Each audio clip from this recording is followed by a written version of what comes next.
Hello and welcome to yesterday's Airlines, and in this video I'm going to continue my series looking at the release announcements and giving my feelings about whether the models that are being produced are A, any good in terms of the molds and the printing and so on, and B, interesting releases based of course on my completely biased opinion about what I think is interesting. And so for this video we're going to be taking a look at the new Aeroclassics May 2022 releases. And of course for Aeroclassics it's somewhat different to everyone else because not only are these the announcements but they are also the releases. Aeroclassics keeps its cards close to its chest throughout the month and just gives out some registration hints, but then exactly at the point that they announce, the models typically are available for sale, which no doubt helps avoid any circling license sharks. But also, I think, it's just the nature of Andrew, who runs Aeroclassics. And AC are, I have to admit, probably my favourite brand in 400 scale. And although they perhaps haven't lived up to some of their promise over the last couple of years, and they certainly haven't changed with the times, Andrew likes things the way they are, they are nonetheless still my go-to manufacturer, and that's because I collect a lot of retro classic airliners. Aeroclassics are about the only company producing such a diverse range of airlines and aircraft types, and pretty much the only ones nowadays who regularly produce anything with propellers on. So for me, Aeroclassics are producing a lot of what I like, and they've still got a lot of good molds, and there's still plenty of life left in the old girl yet. Okay, so this month for Aeroclassics there is an impressive number of releases, probably more than there usually are. In 400 scale there are, I think, 13 releases, 12 that appeared on the flyer and one which is masquerading as, I think, a blue box or whatever it is AC wants to call their models when they want to sneak around annoying licensing issues. And there's, as per usual, a good selection. One of the things that Aeroclassics is renowned for, or should be renowned for, is using their molds heavily and going through phases where they get out a couple of molds and run off models with those for several months. And so this month we've got a selection of A300s, 707s, DC6s, and Viscounts and 737 Maxes with a single 727. So there's still quite a diversity of aircraft types, but that's obviously a tiny number of the molds that AC has available for its use. Okay, so as per usual, guys, this is the bit where I tell you to like and subscribe the channel, and obviously follow me up on yesterday's Airlines at Instagram and Facebook, because I obviously post a lot of material on those channels, and it's a good way to keep in the know about what's happening on 400 scale. I'm really pleased by this month's release of Aeroclassics, but then again, I can pretty much say that almost every month for AC. So, I don't think that I'm especially biased towards Aeroclassics products. In fact, I'm sometimes accused of not being biased towards them at all.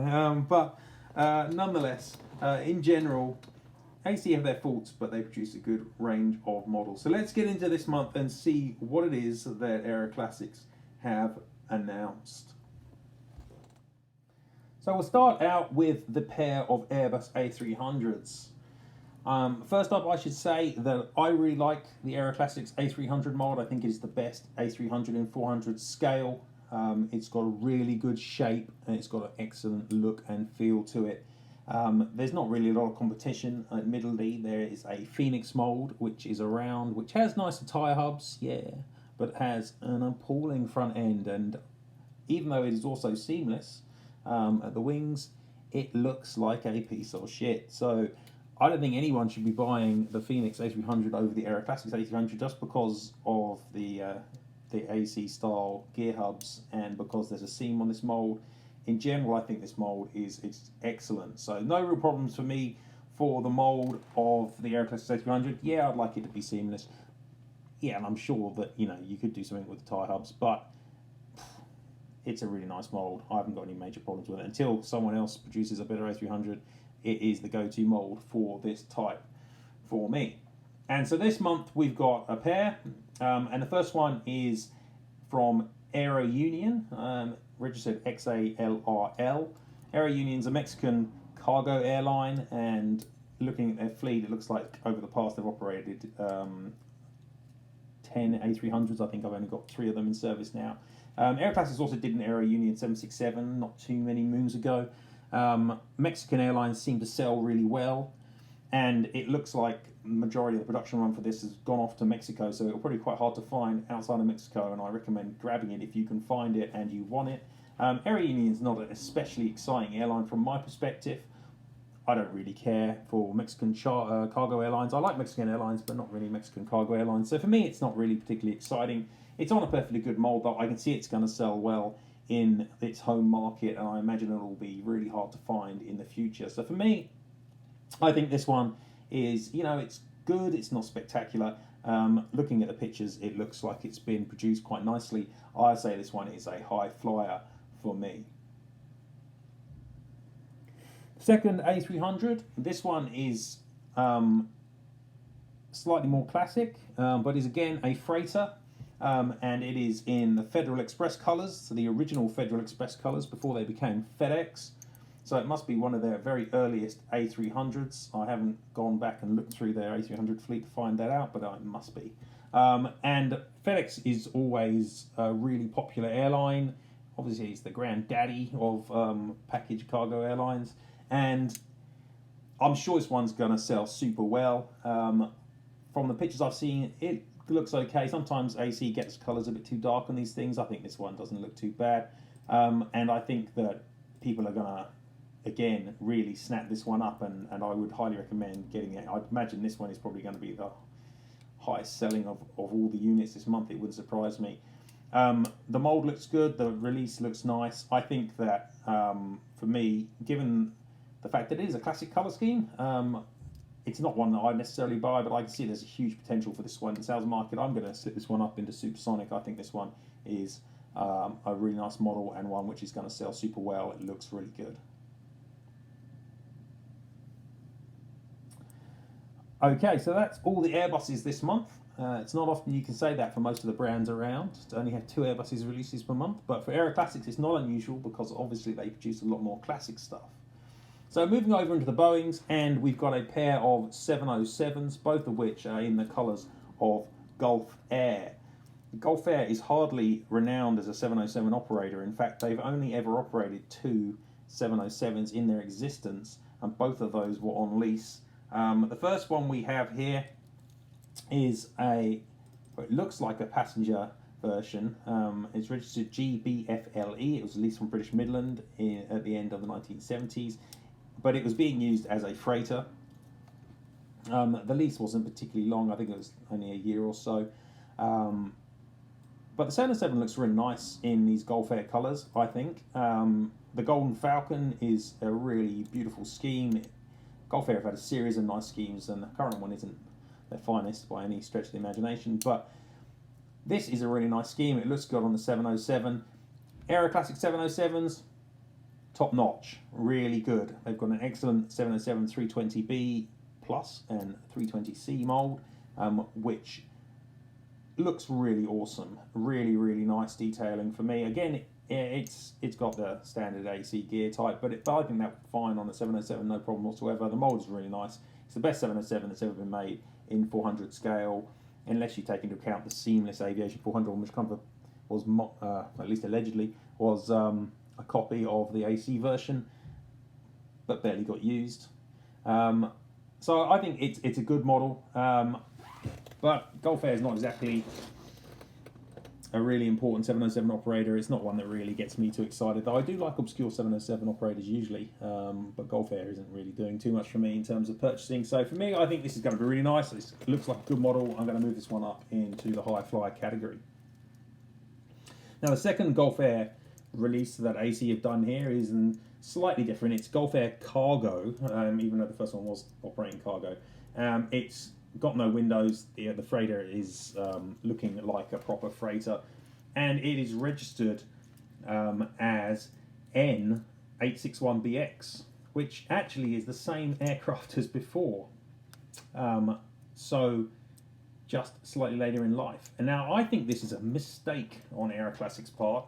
I've looked through the history of Gulf Air 707s and I can't see this aircraft ever having operated in Gulf Air colours with this registration. The registration was given to it later in the 80s. I'm not entirely sure the aircraft even had its windows removed. The freighter that Aeroclassics should be using here is got a different NREG. And so I'm a little bit skeptical. I can't find any real photos of this thing in the colours of Gulf Air, and I have found pictures of the other aircraft, which is registered N448M, in Gulf Air colours, and it looks just like this without the windows. It was only operated for a few months in 1980, I think 3 months, so it was a very short lease.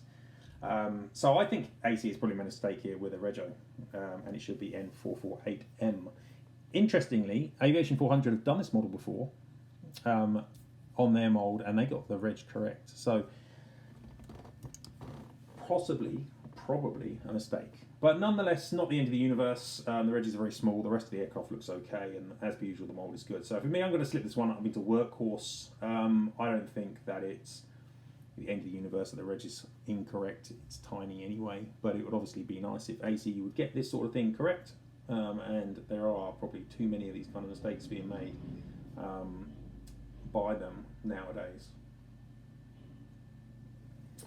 Okay, next up, we're off to Alaska, and we've got a Wian, or Wian, I never know how to say it because I've only ever seen it written down, Wian Air Alaska, 727-200, N276 Whiskey Charlie. And this aircraft was operated by Wian in the early 80s, I think end of 1983, and then it started getting leased out around 1985 or so, so it didn't have a huge career with the airline. It's an interesting airline. I like the airline, though I would probably have preferred some of their early 737s as opposed to this scheme on the 727. Aeroclassics has made this scheme a couple of times before, once on a 727-100, which I own, and once on a DC-8 61, which I kind of wish I owned, but I missed out on at the time. So this is the third version of this livery in an Aeroclassics release. It's a perfectly nice scheme, and for me, the mould, the 77 mould Aeroclassics isn't a big problem. I know I'm not necessarily standard for the market thinking that. I know some people have got issues with the AC727. They especially have problems with the tail cone, which is too large, I admit, but it's not the end of the universe. There is a seam on this mould also, but again, it's not the end of the universe. And most of the time, their 727s look quite nice, I think, very nice. And in detail, when I looked at 77 moulds, the AC one did fine. In fact, it actually won. But perhaps as an overall package, some people aren't happy with the seams and they're not happy with the tail cone. But again, it's probably the best 77 in my opinion, which is hanging around in 400 scale at the moment, and I'm really glad that when AC use it, I own lots and lots of this mould in various schemes. The 77 is a really important aircraft for me. Will I buy this model? I'm not entirely certain. It looks like it's selling fast, and I may have got it from Threshold, but they've sold out, which is annoying. So I may or may not get it. I'm not entirely sure. It's not vital for my collection because I've got the 100 already. But I can see that it's quite a nice model. It looks like it's been done well. And I'm going to slip this one up into high flyer territory as well.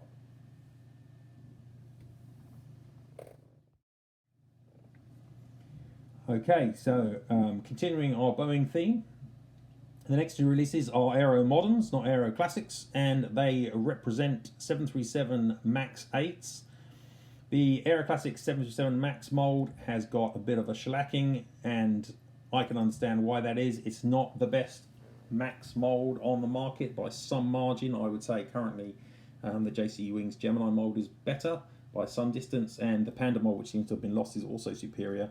I do prefer the Aeroclassics mould over the Phoenix one, though, paradoxically, which... it's entirely up to you, but it's clearly not the best mould on the market. Mainly, the issues are related to the nose gear door, size, which is very large. But overall, it's not a dreadful mould, actually. It's okay. It's middling. It doesn't offend me. I'd be okay to buy it if I was buying more Maxes than I would. And I have to say that Aeroclassics release a lot of Maxes, a really interesting diversity of them, a much more diverse range than anyone else is likely to ever produce. So if you're interested in buying, you know, obscure airlines like Air Mauritania from Africa, then, you know, Aeroclassics is your place for that kind of thing. And no one else is likely to make them. And the mould is okay. It's just not great. To be honest, these two actually look surprisingly good. When I saw the pictures, I thought, actually, these look okay. You know, maybe if I spent a lot of time comparing them indirectly to, you know, the Gemini or jcwings versions, then I probably wouldn't have such a positive feeling about them. But they actually look good. The printing's been done well, I have to say, on these, and I can't really say they're looking bad. For me, they're looking pretty good. I should, however, point out that jcwings has produced a Singapore Max version, so I would probably recommend getting that over this one. But they look nice, and if you're some of those 400 scale collectors who think aerials are outsized gimmicks, as Andrew likes to say, and you like the Aeroclassics style of model more, then, you know, these are obviously going to be right up your alley. And it does appear that they seem to sell, to be fair. AC keeps on producing Maxes, they do seem to sell okay. So, people are buying them, and, you know, I'm not offended by that. They're perfectly okay, they're just not great.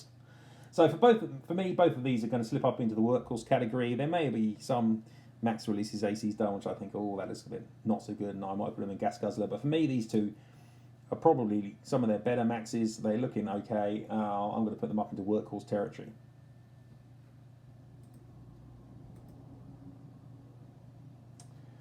Okay, so that is the jets out of the way. So let's move on to what is the most exciting part of the release set for me, which is the props. Now, I wish more people would buy prop liners. They're bloody awesome. And Aeroclassics has some really good molds for them. So I'm delighted to see this selection of prop liners that Aeroclassics has produced this month. We've got 4 Douglas DC-6Bs, and they all look excellent. Now, the first thing I should point out is that I'm really pleased that Aeroclassics is revisiting some of its original DC-6 releases and replacing them, because the original DC-6 mold that Aeroclassics had, which dates way back to the early 2000s, is pretty rubbish. It really doesn't look very nice, not necessarily because of the big square seam, which it does have, but just because the general shape of it is nowhere near as good. There are still some old DC-6 releases that you haven't got around to releasing on the latest scheme. And to be fair, the new Aeroclassics DC-6 is a DC-6B and not a classic DC-6. But it is nice to see that AC is replacing some of those older releases, and 2 of these 4 DC-6 releases this month have been released previously on the old mold. And the first one of those is one of these Alaska Airlines examples. So 2 of these DC-6s this month represent Alaska Airlines in 2 different liveries. One is their kind of early 1950s livery, and then the other one is, I'm not sure what its name is, to be honest, but it's got like a golden, it looks very much like the golden falcon type of that Eastern had, but it's not, and it's got like a golden kind of eagle-y falcon thing. And I should also point out that the first one of these DC-6s in the older scheme is actually an aircraft which did not survive. I know that sometimes it makes it more interesting for people and sometimes puts them off, but N6118C was wearing this scheme. I think it was Alaska's first DC-6, and it was wearing this scheme, and it looks like it met its end rather unpleasantly when it flew into a mountainside, isn't it? Oh no, I tell a lie. It crashed on approach to Shemyar, Alaska, landed short, and unfortunately all 6 crew were killed. And that was in July 21st, 1961.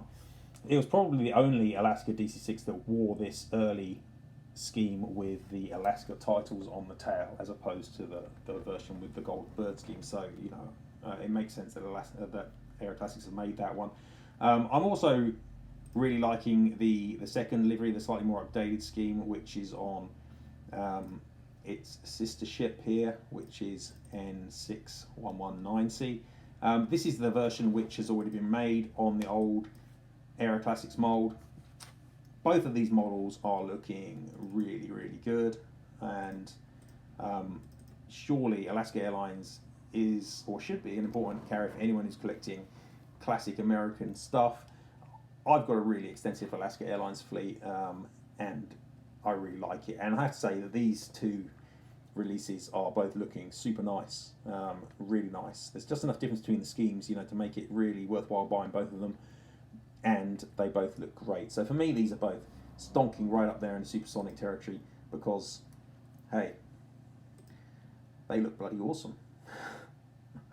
Okay, the next DC-6 is probably the most exotic aircraft from this month's release set. It is a DC-6 from deepest, darkest Africa. It is in the colours of Air Congo, registered 9QCLB. Another one of these aircraft which I imagine Air Congo was leasing off of Sabina. It looks like it flew for them originally wearing a Belgian reg, but then was bought in 1965 and re-registered, and looks like it served for around 5 years before it was withdrawn from use around 1970. Again, Aeroclassics have produced an Air Congo DC-6 on their old mold before, and this one looks so much better. Obviously on the newer mold, I think the livery's slightly different, but not so much that you'd probably really notice unless you were really paying close attention. It looks great. It's going to be really good, and I'm really looking forward to adding this to my African fleet, which is an area I love. I love exotic, interesting African airlines. It's an area that Aeroclassics excels in, and this is going to be a really, really nice release. Love the Aeroclassics DC-6B mold, and so this one's another high flyer for me. I know, sorry, not high flyer, supersonic, another supersonic for me.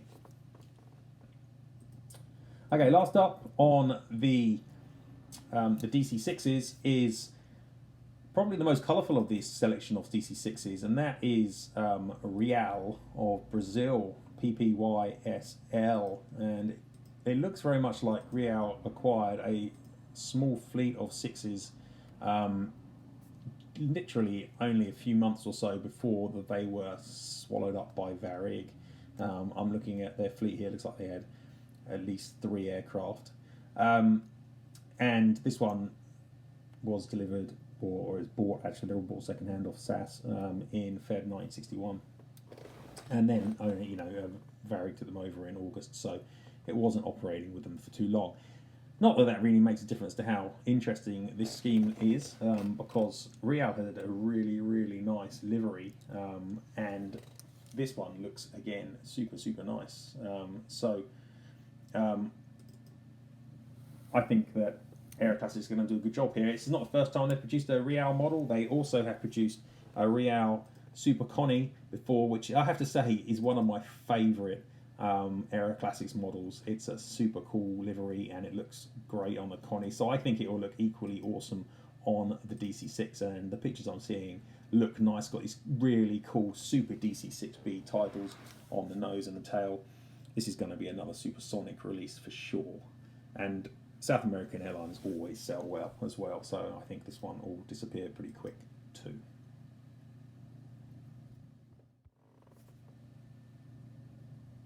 Okay, so last up in May Aeroclassics releases are a pair of Vickers Viscounts, certainly not leaving the worst till last, because the Viscounts are really sorely needed and excellent little releases.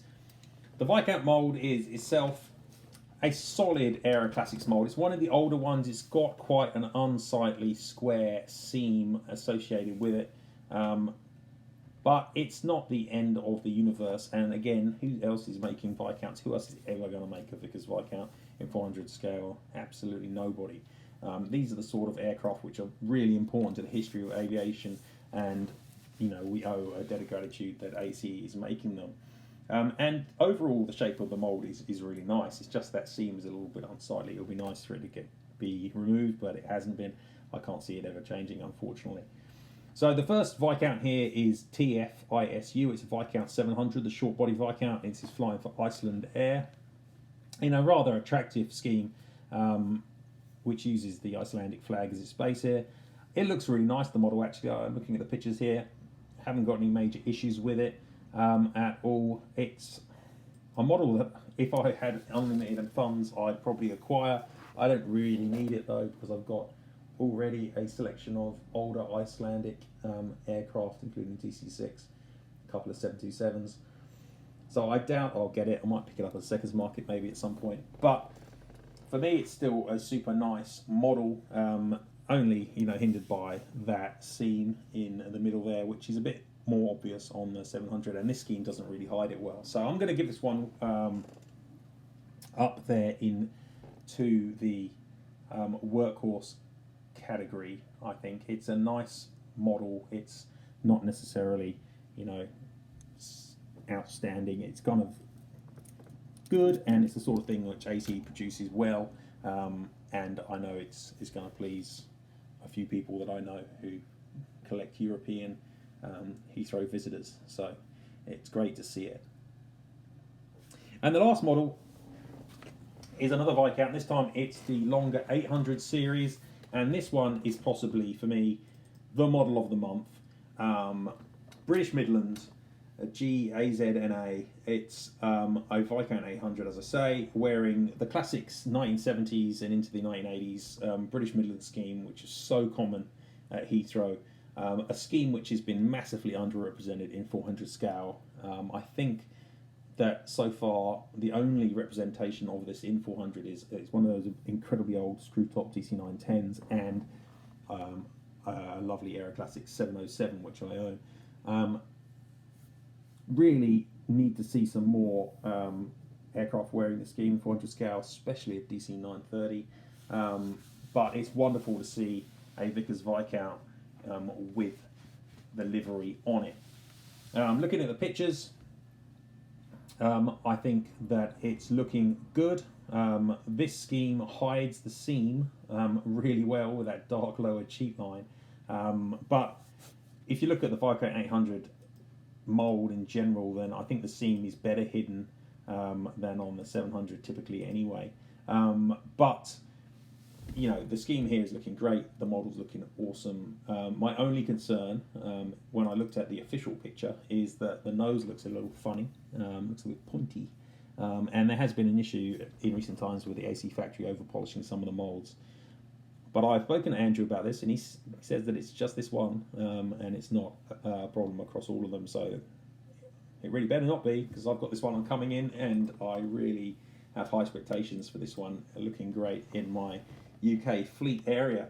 So for me, this is a really, really important release. It's a massive gap that's been missing in the UK fleet, and one that I'm super excited has now been filled. So this one's definitely going up there in the supersonic area for me. So no scuzzlers or scrap metal for me this month, but to be honest, there rarely is with AC unless they make a real hash of one of their releases, which they do sometimes, but not too regularly. Most of their molds are solid. You got to accept there aren't aerials. You got to accept that the gears sometimes look a bit more simple than other brands, but broadly, for classic airlines, that matters a lot less, and they produce some really, really awesome classics and a great range of those. So it's a nice month, and this month I think I've acquired 5. Did my order a few hours ago. 5 of the 13 models, which isn't unusual for me. I buy a lot of Aeroclassics. They produce a lot of what I want, and I really hope that continues. I would like to see their factory, I admit, pull their socks up sometimes and check the details a bit better and not make so many stupid errors, but beggars can't be choosers. No one else is making models like these, not even NG, and I can't see anyone ever making a lot of these models ever again. So thank you very much, Aeroclassics. It's another good month. Leave me a like and comment in the section if you enjoyed this video, and tell me what of this month's releases you yourself are interested in getting and what you think of the models here that I've shown. And hope you enjoyed this. I'll see you next time from yesterday's Airlines. See you later.